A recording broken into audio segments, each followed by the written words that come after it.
Magazine.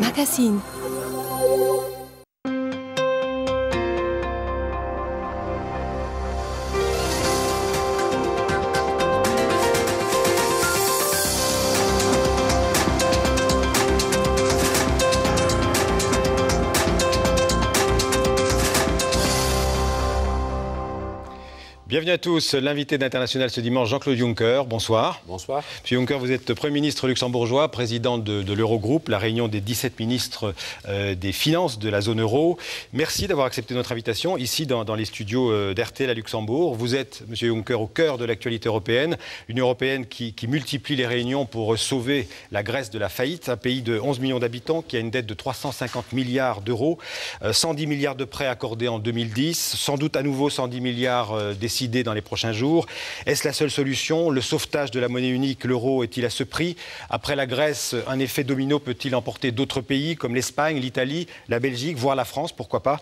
Pour connaître vos réponses à ces questions et pour vous interroger avec moi, Bruno Darroux de Radio France Internationale. Bonsoir. Et Philippe Ricard du journal Le Monde.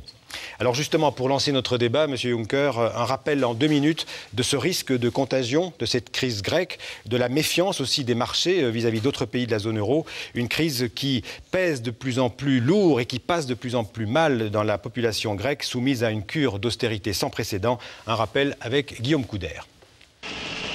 Les Grecs mobilisés comme jamais. Devant leur Parlement, ils dénoncent le plan d'austérité drastique du gouvernement.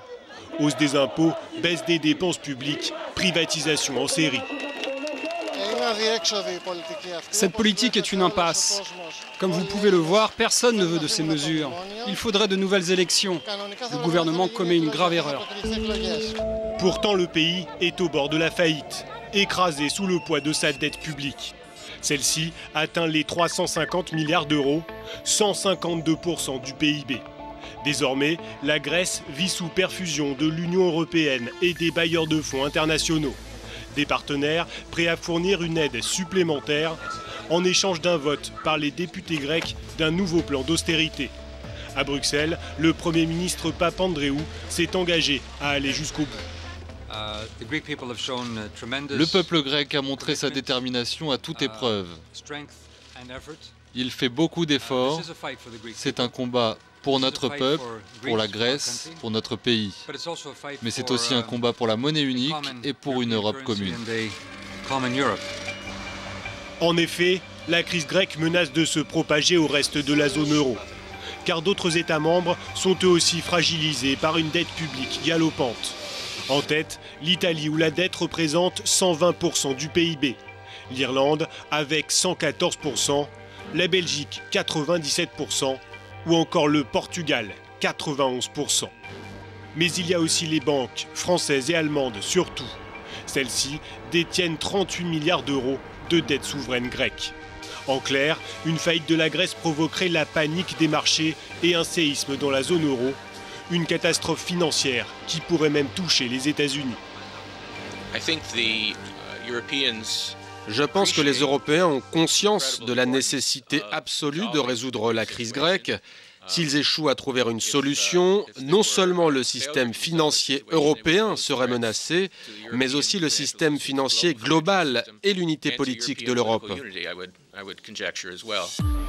Pour regagner la confiance des marchés, les États européens multiplient les plans d'austérité, au risque d'entraver la croissance et de provoquer de graves troubles sociaux.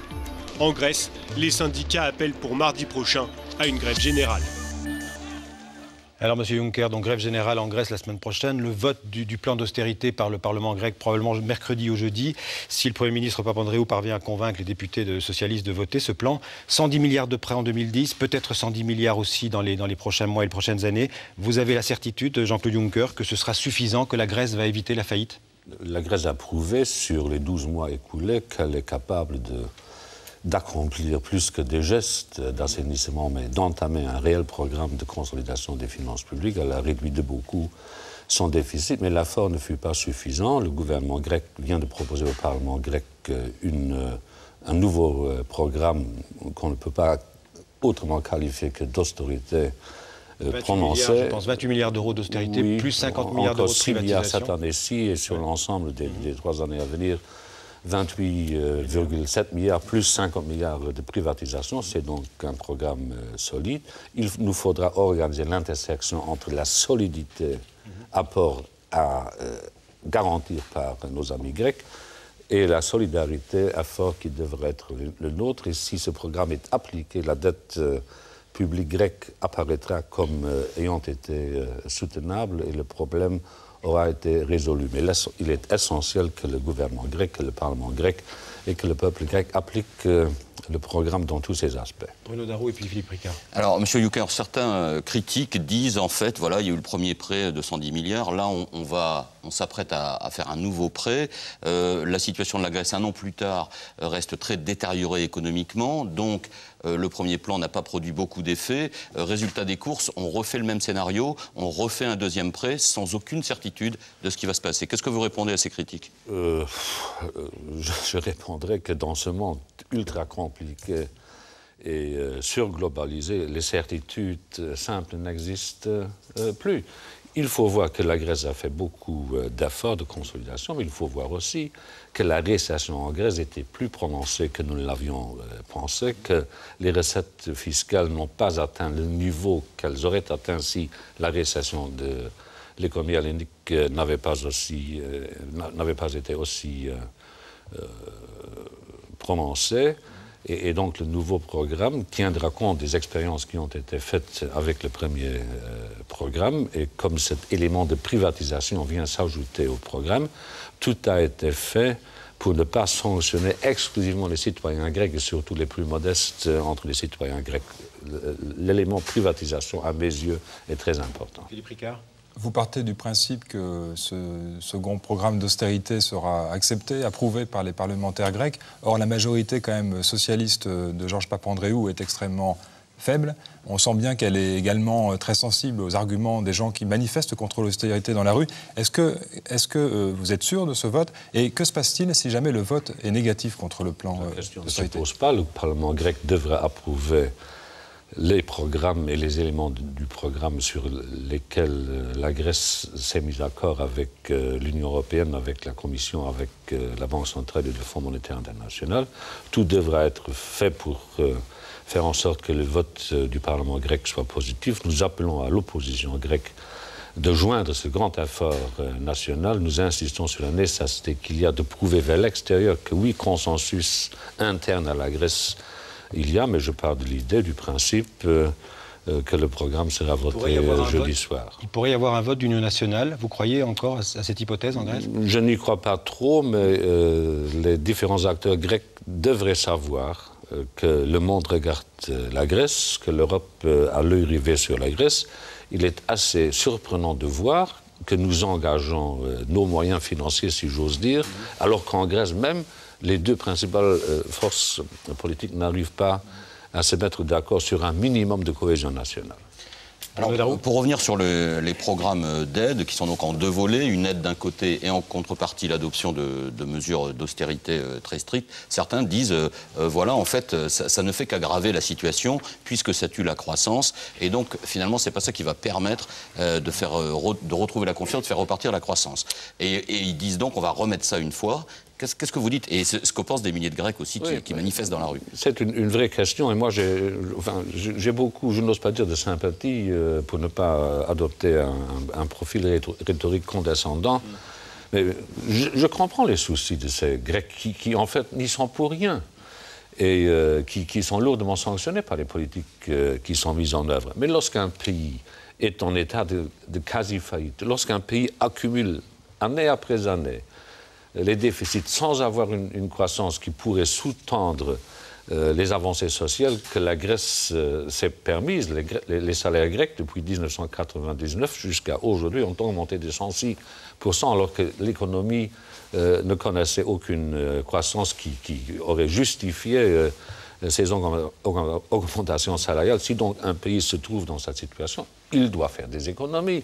On ne peut pas considérer que la croissance reviendrait sous forme de génération spontanée parce que Dieu ou quelqu'un d'autre aurait un moment de faiblesse et considérerait qu'il faudrait... L'argument, c'est que là, on est en train de tuer, d'aggraver la situation, de tuer la croissance dans l'œuf. Il y a un débat sur le timing aussi. Il n'y a pas de consolidation budgétaire sans un impact négatif de court terme sur la croissance économique. Et pour le reste, je suis d'accord avec vous et avec des millions de Grecs qui disent, voilà, il faut tout de même aussi ne pas perdre de vue la nécessité qu'il y a de relancer, d'animer, de dynamiser la croissance grecque. J'ai proposé il y a quelques jours de revoir les règles qui font que lorsque la Grèce reçoit des moyens financiers des fonds structurels, elle doit financer à raison de 50%. Pourquoi obliger un État qui, en fait, n'a plus rien, de cofinancer avec des moyens qu'il n'a pas, des programmes d'investissement et d'infrastructures.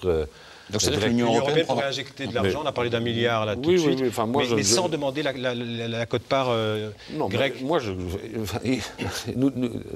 il est vrai que nous ne serions pas à une aberration près, mais il est aberrant de demander à un pays qui a une situation de déficit lourd et un niveau d'endettement incroyablement élevé, de cofinancer comme elle le faisait d'antan les projets d'infrastructure. Or, ces programmes alimentés par les fonds structurels européens permettraient de donner les moyens de la croissance à la Grèce que la Grèce elle-même n'a pas. Vous avez parlé de l'augmentation des salaires. Il y a d'autres éléments dans l'économie grecque ces dernières années qui posent problème. Par exemple, les gouvernements successifs, on le sait, ont présenté des faux bilans. Beaucoup de Grecs, et surtout les plus riches, il faut rappeler que les armateurs grecs ne payent pas d'impôts. C'est inscrit dans la constitution grecque. Il y a une évasion fiscale énorme. Et Didier Reynders, qui est le ministre belge des Finances, a dit il y a quelques jours que tout le monde savait cela depuis 10 ans. Alors, est-ce que l'Union européenne savait que la Grèce trichait et pourquoi on n'a rien fait? On ne savait pas que les chiffres grecs posaient problème à ce point-là. Nous avons souvent, pendant 3 ou 4 années, discuté virilement et malement avec les ministres des Finances grecs à l'Eurogroupe, mais nous n'arrivions pas à tout contrôler, mais indépendamment de cet aspect statistique des choses, qui ne se reproduira pas parce qu'on a changé les règles et on a augmenté les moyens de contrôle d'Eurostat, qui est l'office statistique de l'Union européenne. Indépendamment de tout cela, la vérité est que les Grecs les plus riches, les plus fortunés, d'après moi, ne participent pas d'une façon exemplaire au sauvetage de la Grèce. Moi, je crois que le problème n'est pas seulement d'ordre budgétaire. Le problème est aussi, en Grèce, un problème d'État. Le problème consiste aussi dans le fait que l'administration grecque ne fonctionne pas, ne respire pas, ne bouge pas comme les administrations dans nos pays respectifs. On ne l'a pas beaucoup entendu. Enfin, moi, je ne fais que d'insister sur ce fait que la capacité administrative grecque doit être corrigée vers le haut, doit s'améliorer notablement, parce que la Grèce est un pays pour lequel j'ai beaucoup d'amour, mais qui ne fonctionne pas comme les autres pays. Mais certains Grecs, d'autres, sont probablement coupables aussi de cet état de fait.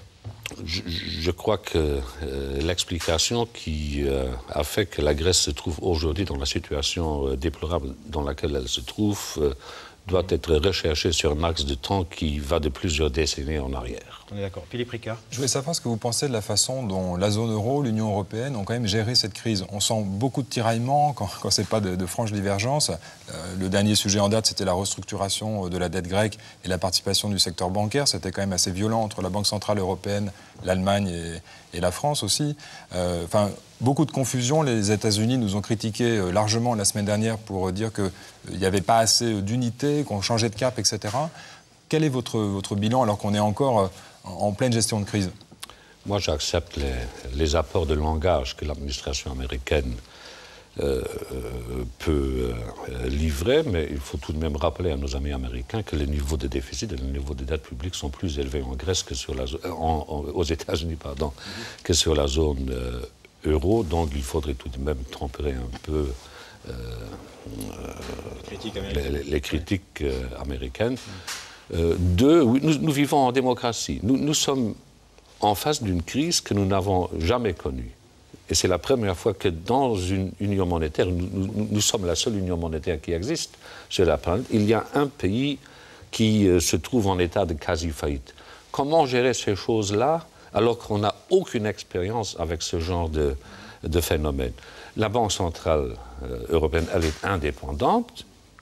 Je dois tout de même, à la vérité, de dire que nous savions qu'elle était indépendante et que donc la Banque prenne d'autres options et qu'elle les rende publiques que certains gouvernements, me paraît tout à fait normal. Mais nous avons trouvé, lorsqu'il s'agit de la participation du secteur financier, un terrain d'entente en disant que cette participation devrait être volontaire et non pas contrainte, et qu'elle devrait apporter un certain volume qui nous permettra d'alléger le fardeau pour le contribuable européen. Je crois donc que là, nous sommes maintenant sur une bonne piste. Parce qu'on a quand même l'impression que les banques y vont, comment dirais-je, à reculons, quoi. Il y a une espèce de réticence des banques à mettre la main au pot, si j'ose dire. Est-ce que vous comprenez cette réticence? Est-ce que tout le monde ne devrait pas partager Nous sommes confrontés à un réel problème d'équité fiscale et sociale. Les gens, les citoyens ont l'impression que l'irrationalité des marchés financiers nous a conduits au bord de l'abîme, que le contribuable maintenant, après avoir sauvé les banques, ce qui n'est pas exactement exact, mais tout de même c'est l'impression ambiante, après avoir sauvé les banques, le contribuable maintenant doit sauver les conséquences d'une autre série d'erreurs qui ont été commises par les banques. Pour les contribuables, mais pas pour les banques. Je comprends tout cela, mais je ne peux pas, comment dire, donner entièrement raison à ce courant de l'opinion publique, parce que je sais par ailleurs que les choses sont autrement plus compliquées. Mais j'insiste sur la nécessité qu'il y a de voir le secteur bancaire d'une façon volontaire et non contrainte participer à cet effort. C'est dans l'intérêt d'ailleurs de l'image des banques, et l'image des banquiers n'est pas excellente. Et on va dans ce sens-là? Nous verrons aujourd'hui en 8, lorsque présidait l'Eurogroupe le dimanche 3 juillet, quel aura été le volume des contributions volontaires du secteur privé qui ont pu être rassemblées, et nous en tirerons toutes les conséquences. On a le sentiment quand même qu'avec cette confusion, cette forme d'inertie du pôle politique, de pilotage de la zone euro, malgré tout ce qui a été fait, on a toujours un temps de retard quand même sur les marchés, et que notamment ces marchés continuent de tabler sur une restructuration de la dette grecque. Vous pensez que le plan qui va... Vous demandez une contribution du secteur privé, vous n'êtes pas en retard sur les marchés financiers, mais vous êtes très en avance sur les marchés financiers, parce que cela ne correspondait pas à leur niveau d'attente. Pour le reste, il faut avouer que notre communication, ni celle de la banque, ni celle de l'Eurogroupe, ni la mienne propre, aurait été optimale. Elle ne le fut pas. Et la communication optimale n'existe pas dans une zone monétaire qui, elle, n'est pas optimale. Alors, vous avez dit tout à l'heure qu'effectivement la Banque Centrale Européenne est indépendante. Est-ce que ce n'est pas un peu le problème? Et est-ce qu'il ne faudrait pas, certains commentateurs et économistes se disent, en fait c'est à la Banque Centrale Européenne de changer de stratégie, notamment en dévaluant l'euro pour le ramener à un taux plus réaliste autour de 1,15 € à quelque chose près, ou en desserrant, en faisant baisser les taux d'intérêt grecs, ce qui permettrait d'avoir des effets positifs? Écoutez, la Grèce est un pays qui n'exporte pas. La Grèce n'est pas un grand pays industriel dont l'essor et le bonheur dépendraient du volume de ses exportations. Les exportations grecques sont très faibles. Si la Banque centrale agissait sur le taux de change, ce qu'elle ne peut pas faire en un tour de main, les taux de change ne se décrètent pas, cela ne serait d'aucun apport pour faciliter la solution de la crise grecque. Je crois donc que cette piste est une... Et une intervention sur les taux d'intérêt grecs pour faire baisser ces taux d'intérêt, ce qui serait donc favorable pour le remboursement de la dette? Intervenir du côté européen sur le niveau des taux d'intérêt grecs est une idée qu'il ne faudrait pas exclure à tout jamais, et dont l'examen dépendra de l'adoption par le Parlement grec du programme d'austérité et de la réaction des différents autres acteurs, Fonds monétaire international et Eurogroupe. Moi, je ne lancerai aucune spéculation sur le niveau des taux d'intérêt grecs. J'accepte que là se pose un vrai problème. Juncker, il reste une minute avant la pause. Est-ce qu'on n'a pas mis la charrue avant les bœufs en Europe? Est-ce qu'on n'a pas créé, on entend souvent dire, on a créé une monnaie avant de faire une politique économique commune, avant d'avoir une gouvernance, et même, je dirais, un fédéralisme politique? Est-ce que vous êtes d'accord avec cette analyse? Est-ce que vous êtes favorable à ce fédéralisme? Je n'aime pas le terme fédéralisme, mais je suis très favorable à une intégration accrue de l'Union européenne, y compris au niveau de ce qu'il est convenu d'appeler le gouvernement économique. J'ai plaidé pour le gouvernement économique en 1991, ensemble avec Pierre Bérégovoy et le ministre belge d'alors, Philippe Maystadt. Cette idée n'a pas trouvé grâce aux yeux de ceux qui, aujourd'hui, ne cessent de réclamer une meilleure gouvernance économique en Europe. On va reparler de cette gouvernance économique et du fédéralisme tout de suite après la pause. On se retrouve dans 3 minutes. À tout de suite.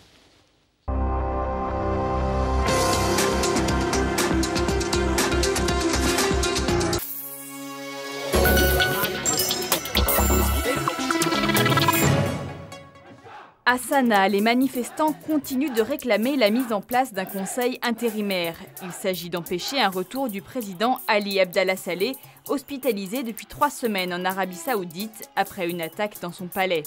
Le chef de l'État, au pouvoir depuis près de 33 ans et dont l'état de santé fait l'objet de toutes les spéculations, devrait faire une allocution télévisée mardi. La Thaïlande claque la porte de la Convention du patrimoine mondial de l'UNESCO. Une réaction après la décision d'attribuer définitivement le temple de Preaviar au Cambodge. Ultime répétition d'une mesure déjà tranchée par la Cour internationale de justice en 1962. En 2008, le temple à la frontière des 2 pays était inscrit sur la liste du patrimoine mondial de l'UNESCO. Depuis, de fortes tensions sont apparues entre la Thaïlande et le Cambodge, qui se disputent sa propriété. Le président sud-africain Jacob Zuma recevait aujourd'hui 4 de ses homologues de l'Union africaine pour discuter du règlement de la crise libyenne. Objectif, trouver une solution africaine à un problème africain, alors que le conflit en Libye divise de plus en plus le continent. Les rebelles libyens indiquent justement attendre une offre de leur dirigeant, Mouammar Kadhafi. Fin mai, Jacob Zuma s'était rendu à Tripoli pour tenter une médiation, un échec qu'il attribuait alors au raid de l'OTAN. À Valence, c'est l'Allemand Sébastien Vettel qui remporte le Grand Prix d'Europe de Formule 1 avec l'écurie Red Bull. Il devance l'Espagnol Fernando Alonso pour Ferrari et l'autre Red Bull piloté par l'Australien Mark Webber.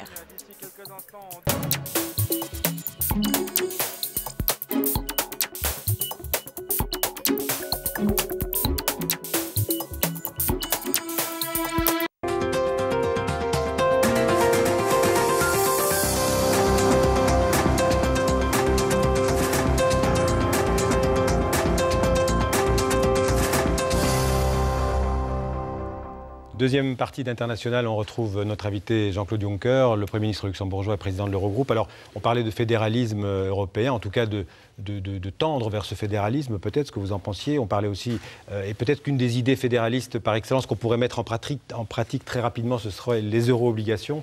Philippe Ricard, sur cette question des euro-obligations. Vous êtes favorable, il me semble, à l'émission de dette commune pour les pays de la zone euro. C'est une idée qui est fort peu consensuelle à ce stade, notamment en Allemagne. Mais est-ce qu'il ne faudra pas très vite mettre en place ce genre de dispositif, surtout si cet été, il y a un défaut de la Grèce? J'avais proposé l'introduction d'euro-obligations au mois de décembre, ensemble avec mon collègue ministre des Finances italien. Allemands, néerlandais et d'autres ont immédiatement rejeté cette idée avant, en fait, de l'avoir examiné en détail. Je crois, Monsieur Juncker, les euro-obligations, c'est pas un bon du Trésor français, mais ce serait un bon du Trésor européen. Oui, ce serait un bon du Trésor européen qui serait émis sur une partie de la dette publique des différents États membres, sur les 60 premiers pourcentages, si j'ose dire, qui serait couvert par un taux d'intérêt unique. Le reste des dettes nationales étant financées nationalement et nous conduisons une situation où il y aurait des taux d'intérêt différenciés d'un pays à l'autre sur la deuxième partie de la dette publique qui n'aurait pas été couverte. Mais ce serait un progrès, par les ce serait un vrai progrès. Enfin, mais moi, je ne vais pas davantage élaborer cette idée parce que le moment actuel n'y est pas propice. Nous avons déjà affaire avec des éléments de confusion. Si on comprend bien, quand même, ce sont juste pour rester là-dessus, ce sont quand même les Allemands, vous dites les Néerlandais. Pourquoi les Allemands sont opposés à ce point aux euro-obligations? Je ne suis pas le porte-parole du gouvernement allemand. J'ai proposé à mes collègues mes idées, certains ont aimé, certains sont en train de découvrir d'ailleurs les charmes de cette idée, mais d'autres n'en veulent pas. Des arguments, les Allemands. Les Allemands, dont je ne suis pas le porte-parole, ont fait valoir que l'intégration européenne n'était pas suffisamment solide en termes de fédéralisme et que l'on ne pourrait pas le faire. Il faudrait, disait-il, un autre type d'Europe, une Europe plus intégrée, une Europe qui prendrait sur elle davantage de responsabilités pour que nous puissions aboutir à un moment où euro-obligation il pourrait y avoir. Mais c'était dans la conception erronée que toutes les dettes publiques européennes et nationales seraient couvertes par des euro-obligations. Mais moi, je ne développe pas l'idée, je n'insiste pas sur l'idée, parce qu'il y a tant de confusion dans les marchés que si maintenant je me lançais dans l'explication des mérites de cette idée hivernale que j'ai eue. Vous étiez prudent sur les euro-obligations. Oui. Il y a une autre idée qui a été lancée ces derniers temps, c'est celle de créer un poste de ministre des Finances européen. Est-ce que vous êtes favorable à cette idée? C'est une idée qui fut lancée par Jean-Claude Trichet lors de la remise du prix Charlemagne. L'idée est que l'Europe devrait se doter d'une autorité budgétaire qui serait située au niveau central et qui pourrait intervenir en cas de dérapage au niveau des budgets nationaux. Une telle démarche. Ça pour beaucoup de pays. Enfin, oui. Mais il n'est pas anormal tout de même que dans une union monétaire, nous considérions que nos politiques budgétaires doivent être d'un intérêt commun, doivent respecter le pacte de stabilité et de croissance tel qu'il fut reformulé, que donc il pourrait y avoir une autorité centrale. On voit bien qu'on est à la croisée des chemins, parce que oui, voilà, toutes les solutions passent par plus d'intégration. Ces solutions demandent, en tant que prémisse, un approfondissement de l'intégration européenne. Moi, je préfère un président de banque centrale qui propose plus d'Europe qu'un président de banque centrale qui en proposerait moins. Nous avons suffisamment d'acteurs politiques en Europe qui voudraient moins d'Europe. Alors je suis du côté de ceux qui en veulent plus. Monsieur Juncker, est-ce que la situation aujourd'hui, en 2011, n'est pas historique est-ce que l'Europe, si l'Europe ne saisit pas la perche que lui tendent à la limite les marchés, paradoxalement, est-ce qu'on ne passerait pas à côté d'une occasion historique?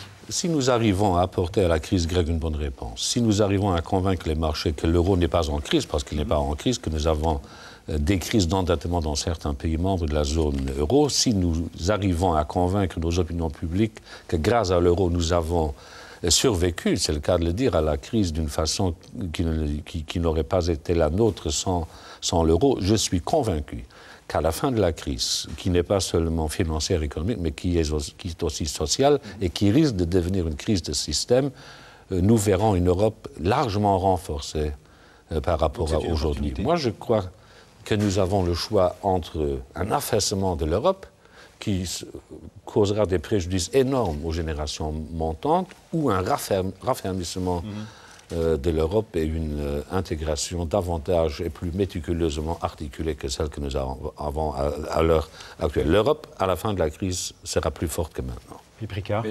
Depuis le déclenchement de cette crise, ça fait bientôt 18 mois, il y a quand même eu un certain nombre de chantiers ouverts, notamment pour renforcer le pacte de stabilité et de croissance, vous y faisiez référence.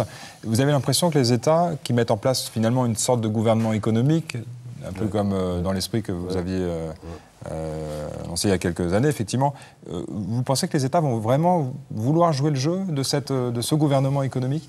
Ils n'auront pas d'autre choix. Je crois que tous les gouvernements, finalement, ont bien compris que si leur pays avait été seul, avait été laissé seul aux prises avec cette énorme crise économique et financière, tous les pays y auraient perdu. Et donc je crois que cette idée simple qu'il faut plus d'Europe pour en fait donner plus de muscles à nos États membres nationaux respectifs a fait son chemin et que les dirigeants européens, à la fin de la crise, seront devenus plus européens. J'en suis convaincu. Mais concrètement, parce qu'il y a aussi un problème, d'ailleurs vous l'avez dit, aussi de communication, il faut mieux montrer l'Europe. Et puis on revient au débat éternel entre est-ce que l'Europe est une zone de libre-échange ou est-ce qu'on fait plus d'Europe. C'est un peu à nouveau ce débat qui se pose. Ce vieux débat, éternel débat. Comment concrètement faire qu'à la sortie de cette crise, il y ait plus d'Europe? Parce qu'on dit plus de gouvernement économique, mais enfin, ça veut dire quoi concrètement? La politique commence par l'observation de la réalité.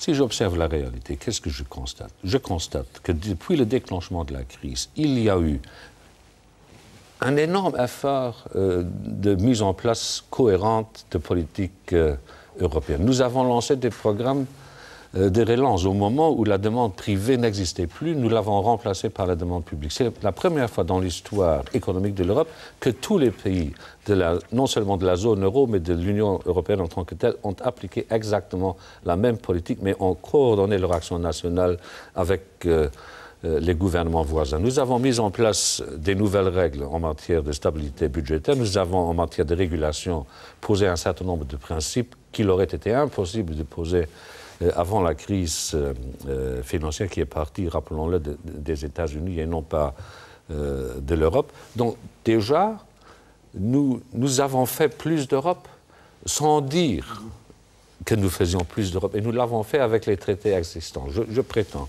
que même lorsqu'un traité est imparfait, et le traité de Lisbonne est imparfait comme le furent tous les traités européens, les résultats politiques peuvent être parfaits si la volonté politique de ceux qui ont pour mission de les appliquer est, elle, parfaite.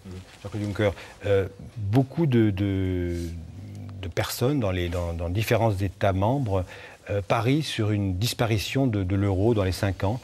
Marine Le Pen, par exemple, qui est candidate à la présidentielle en France et qui navigue dans les sondages entre 20 et 22%, est favorable au retour au franc français.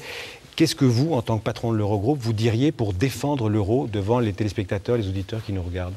Un, je dirais que l'euro, d'abord, n'est pas menacé quant à son existence. Deux, je dirais que l'euro existera encore lorsque plus personne ne se souviendra de Mme Le Pen. Et trois, je dirais que ce serait pour les Français, et surtout pour les plus modestes entre les Français, un scénario de catastrophe. Parce que si on introduisait un nouveau franc français, cette devise, évidemment, déprécierait immédiatement par rapport à l'euro. Le PIB français connaîtrait... On propose une parité nouveau franc français égale 1 euro. Oui, oui, mais ce n'est pas elle qui décide. Hein. Il y aurait dans cette hypothèse 16 États membres dans la zone euro. Il y aura toujours une banque centrale indépendante et il y aurait des autorités françaises qui quémanderaient un même taux de change auprès des autorités de la zone euro après avoir constaté que le PIB français aura chuté de je ne sais pas combien de dizaines de pourcentages et après avoir constaté que les salaires auront été très sensiblement réduits alors qu'elles auraient constaté que l'inflation aurait augmenté. Ce scénario, sortir la France de la zone euro et dotant la France d'une nouvelle devise est un programme strictement asocial. Oui, enfin après l'argument, c'est de dire regardons ce qui se passe en Grande-Bretagne. Les Britanniques ont la main mise sur leur monnaie, ont une vraie politique monétaire, font ce qu'ils veulent, dévaluent la livre quand ils veulent, et donc peuvent mener eux-mêmes leur propre politique monétaire, ce qui n'est pas possible dans le cadre de l'euro. Et les Britanniques doivent appliquer des mesures d'austérité telles que les syndicats britanniques sont en rébellion permanente. Ceux qui gagnent moins bien leur vie au Royaume-Uni que d'autres citoyens anglais sont en train de voir leur niveau de vie être réduit de semaine à semaine. Donc vous dites à l'inverse que l'euro a permis d'atténuer la crise par rapport à d'autres pays Si nous n'avions pas eu l'euro, si la France, l'Allemagne, pour ne pas parler du Luxembourg et de la Belgique, seraient restés seuls. Mais évidemment, la récession aurait frappé ces pays avec une vigueur terrible. Nous sommes sortis assez rapidement, vu l'ampleur de la crise, de cette phase récessive. Nous serions toujours en France, en récession s'il n'y avait pas eu l'euro. Et celui qui, pour améliorer les conditions de vie de ses concitoyens, veut abandonner l'euro, qui nous a permis de résister, propose un programme qui finalement conduira la France et d'autres pays à la débâcle sociale. Philippe Ricard. On parlait de Mme Le Pen, mais partout, il y a quand même une montée de populisme, voire des extrêmes droites. En France, notamment, c'est très clair, aux Pays-Bas, en Finlande, etc. Vous pensez que ça va jouer un rôle déterminant, ces forces, notamment quand il va falloir ratifier, d'ici à la fin de l'année, le fonds de stabilité permanent, le nouveau plan d'aide à la Grèce, etc.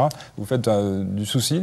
Parce que c'est le repli sur soi, en fait. C'est le repli sur la nation. La meilleure façon d'apporter une réponse au populisme ambiant qui sont constatés partout n'est pas de répéter ce que les protagonistes de ces approches populistes veulent nous faire dire, mais de dire le contraire lorsque le contraire doit être dit. Il ne faut pas courir derrière l'électeur.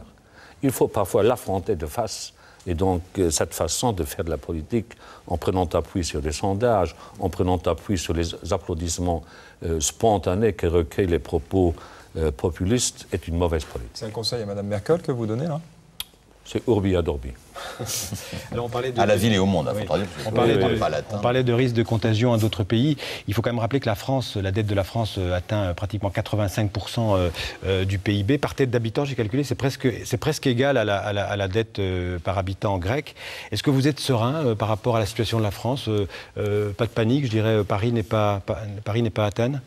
Moi, je crois que la politique française, telle qu'elle est mise en œuvre, se caractérise par le fait que le souci de stabilité financière et budgétaire sous-tend tous les efforts politiques que nous observons en France. Je ne vois pas la France menacée. Je crois que les déficits, tout en ayant à l'esprit l'énorme difficulté de la tâche, connaissent un profil en France qui ne fait pas poser sur la France des dangers immédiats. Par exemple, la France, on va parler des agences de notation. La France est cotée AAA. Vous ne voyez pas la notation de la France menacée dans les prochains mois?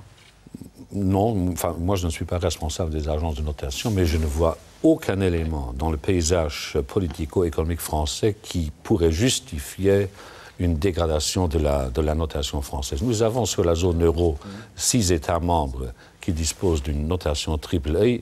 À travers le monde, il y a seulement 13 États qui ont une bonité de AAA. Mais justement, sur le travail de ces agences de notation, M. Juncker, comment est-ce que vous jugez leur travail? Ce sont des agences qui sont financées par les banques, donc elles sont juges et parties, elles sont souvent anglo-saxonnes. Comment vous jugez les agences de notation? Nous sommes en train de déconnecter les activités des agences de notation qui peuvent paraître contradictoires ou qui donnent lieu à considérer qu'il pourrait y avoir un conflit d'intérêts. Les agences de notation ont pour objet social d'indiquer à leurs clients si oui ou non ils seraient sages d'investir dans un pays ou dans une entreprise ou non. Elles font leur travail. Moi, je ne suis pas un grand ami des agences de notation parce que voici 2 ans, nous avions tous vertement critiqué les agences de notation pour avoir attribué des certificats de bonité à des produits financiers compliqués et incompréhensibles qui ont conduit le système financier international au bord de l'abîme. Mais aujourd'hui, grégairement, tout le monde suit les mêmes agences de notation lorsqu'elles font des recommandations. Mais comme les statuts, notamment de la Banque centrale européenne, sont ainsi faits que la qualité des notations attribuées par les agents de notation influent sur les politiques et les gestes respectifs des autorités monétaires, nous devons bien prendre connaissance du fait que les agences de notation font ce qu'elles font. Et vous ne pouvez pas, même si vous n'êtes pas une agence de notation, dire que la Grèce est à AAA. Ça ne va pas. Il y a des constats objectifs auxquels personne, et surtout pas les agences de notation. D'accord, mais ce n'est pas une raison, parce que les agences de notation ont certes raison de décrire l'état de la Grèce tel qu'il est. Une des critiques qui leur est faite, c'est de dire, lorsque l'économie américaine était dans un état assez catastrophique, il y a 3 ans, les agences de notation n'ont pas tiré la sonnette d'alarme. Donc là, il y a le soupçon de ne pas accorder toujours les... C'est ce que je viens de dire. Voilà, c'est ce que vous venez de dire. Et donc, est-ce que vous êtes favorable, c'est un débat qui est lancé depuis quelque temps, à la mise en place d'une agence de notation européenne? Je suis en faveur d'une meilleure réglementation des activités des agences de notation. J'ai plaidé il y a 6 mois ou 8 mois la cause de la mise en place d'une agence de notation européenne. Mais une chose est de revendiquer une telle création, une autre chose est de réussir sa mise en place. Ce serait très, très compliqué, mais je crois qu'il y a de bonnes raisons pour que l'Europe se dote elle-même d'une agence de notation qui, d'ailleurs... Financée par des fonds publics, M. Juncker?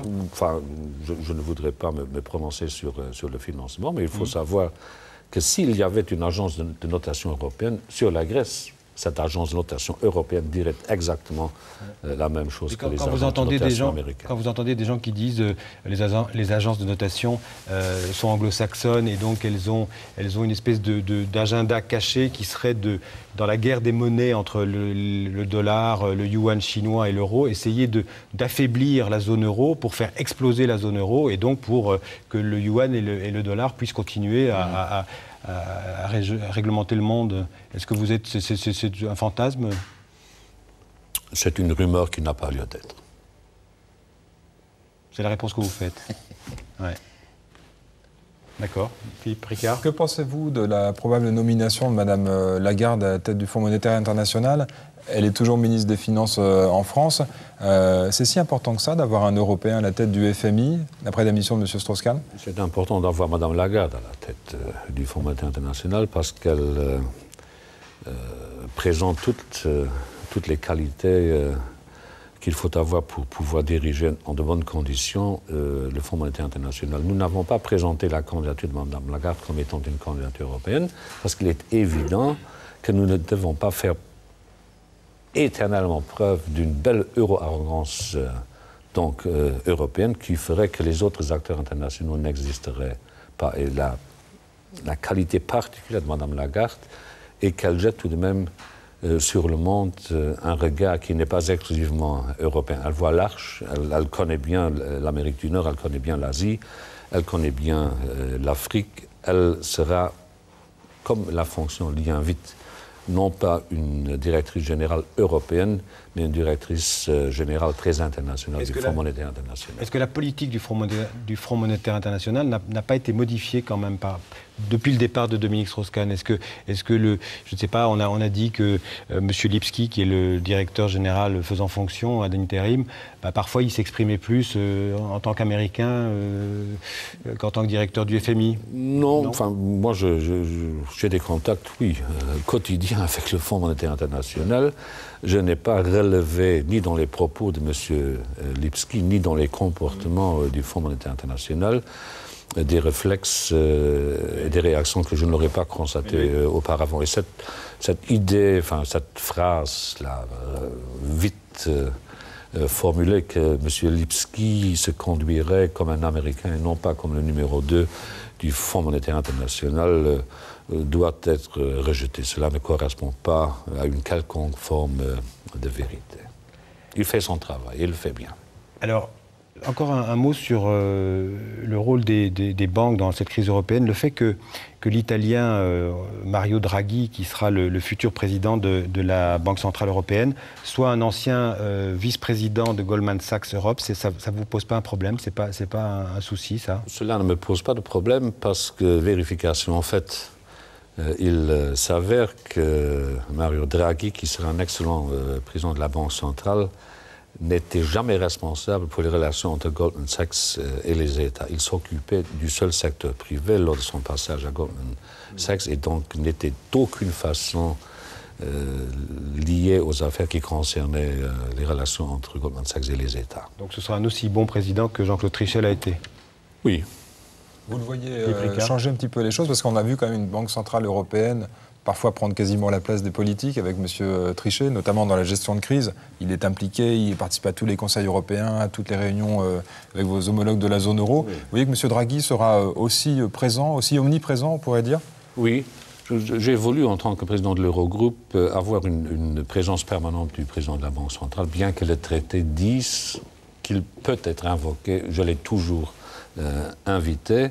Je crois que le dialogue entre la politique monétaire représentée par le président de la Banque centrale et la politique économique représentée par les gouvernements européens mérite à être un dialogue soutenu. Et donc il fallait la présence de Jean-Claude Trichet, il faudra la présence de Mario Draghi. Est-ce qu'il n'y a pas un petit problème d'indépendance quand même concernant la Banque centrale européenne quand on voit que la nomination de M. Draghi au dernier Conseil européen a été rendue possible par la promesse d'un membre italien du directoire de démissionner avant la fin de l'année, promesse arrachée sous pression des politiques de M. Sarkozy, de M. Van Rompuy et de M. Berlusconi. Ça ne pose pas un problème d'indépendance? L'Eurogroupe, préciser parce que les grands pays ne voulaient pas que les Italiens aient deux représentants au directoire de la BCE.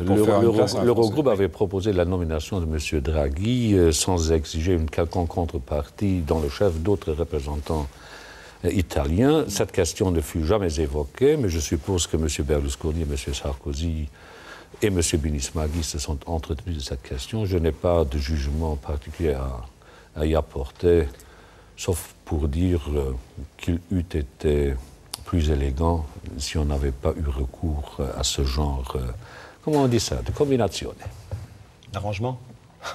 C'est un meilleur Français. Peut-être passer à la... Donc, selon vous, c'est la France qui, si on comprend bien, au dernier moment, a fait surgir cette candidature. Non, je ne sais pas. Je crois que le gouvernement italien, au moins, a dû prêter son concours à cette entreprise. Enfin, l'essentiel étant qu'avec M. Mario Draghi, nous disposerons d'un président de la Banque centrale qui prouvera qu'il saura